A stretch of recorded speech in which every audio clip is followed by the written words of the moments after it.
шаңырағымның тозғаны төрт бөлім. Уақыт шіркін өтіп жатыр. Жас келін күйеуін күтуден үміті түспеді.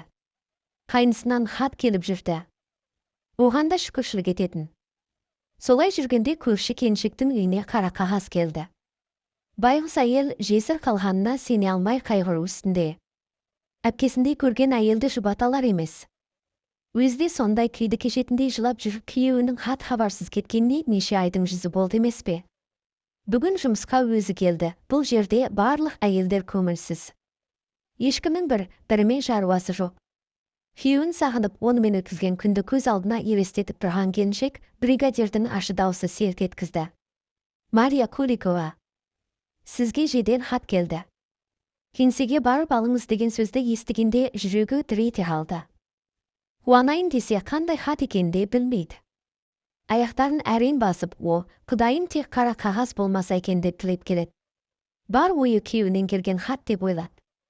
Алайда бұл ақсақтың ойластырған тұзағы. Кеңсеге алдап шақырған ақсақ еркек жас келіншекті өз құшағына алғысы келді. Басындамайды сөзбен. Марияшым, қане отыра ғой деп шарап қойған. Шағын дөңгелек үстел үстіне отыруын өтінді. Бригадирдің мына сөзінен денесі тітіркеніп кеткен Мария. Бригадир, хатты тезірек беріңізші. Жұмысыма баруым керек деп әлгі кеңседен шығып кетуге асықты. Ақсақ еркектің аяғы ғана мүгедек емес, жүрегі де мүгедек сорлы ғой. Марияның қолынан ұстап қыпша беліне қолын сумаң еткізіп құшақтай алды. Жалғасы бар. Өзінің алданып 5 бөлім. Өзінің алданып тұзаққа түскенін енді білген жас келіншек қорыққаннан айқайлай берді. Оңбаған, жолама деп албастының құшағынан бір сәтке босады. Әлгі ақсақ шалбарын 3 бөлім. Елді ағын сақтауға өзін қорғаған Мария азғын еркекті жарақаттаған үшін 20 жылға абақтыға отырды. Ақсақ еркекте қарап жатпай таныс тамырларын ортаға салып, байғұс келіншектің көп жыл алуын ойластырды. Артында жинаған дүние мүлкі бар азғын қайбір өз байлығы дейсіз. Елден тартып алған байлықтарын бұл да сумаңдап жүріп жүрғаны бар. Жап-жас келіншекті ел болып ақтап алынбады. Ақсақ өлсе екен деп жесірлер әбден тіледі. Бірақ ол азғын құдайға да керек емес. Сол азғынның кесірінен жас келіншек суық түрмеге аттанды. Ол жақта демалу деген болмайтын. Тек таңнан кешке дейін жұмыс. Тігін машинасын зырылдатып әскерлерге киім тігетіндер тігіншілердің қатарына алды. Қанша шаршаса да, үнемі күйеуін ойлап, сол үшін өмір сүрген Марияның 20 жылы абақтының бірде аш, бірде тоқ өмірі өте шықты. Арада 20 жыл өтті. Марияның ата-енесі, қайынысы бұл өмірден өтіп кетті. Ең қиыны, жап-жас жігіт шағында қайын-інісі соғыстан аман оралса да, аяқ-қолсыз келген екен.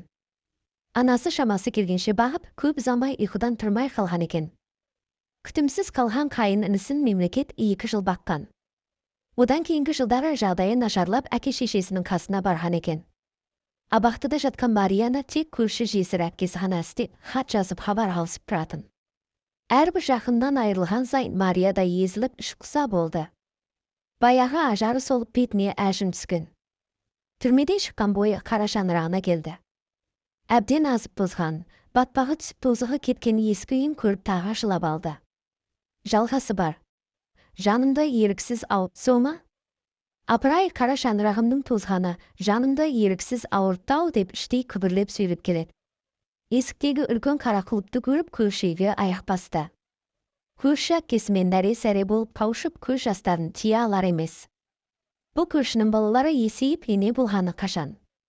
Үйінің кілтін көрші әкесі осы күнге дейін сақтап қойыпты. Біраз сыр тартып, көрші келіншек бұл үйде тұрмауын айтып. Мария, жаңа өмір бастасаң қайтеді, бұл үйде адам тұрмағалы қанша жыл болды. Әлі де теңіңді тауып үлгіресің. Менің інім бар, балалары есейгендей бергенде Мария шошына қарады. Мен күйеуімді күтемін, оның тірі келетінін жүрегім сезеді. Бұдан кейін бұндай сөзді естігім келмейді деп жақтырмағанын ашық айтып, қара шаңырағына жетуді аңсады.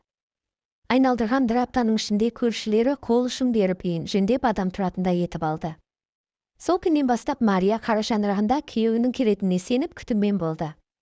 Арада 54 жыл өтті. Көршілердің көбі кәріліктен ол дүниеге атанып жатты. Тек Мария қалды. Жатса да тұрса да, о, Құдайым күйеуімді бір көруді жаза гөр деп тілеп жүрді, Аллада шебер екен.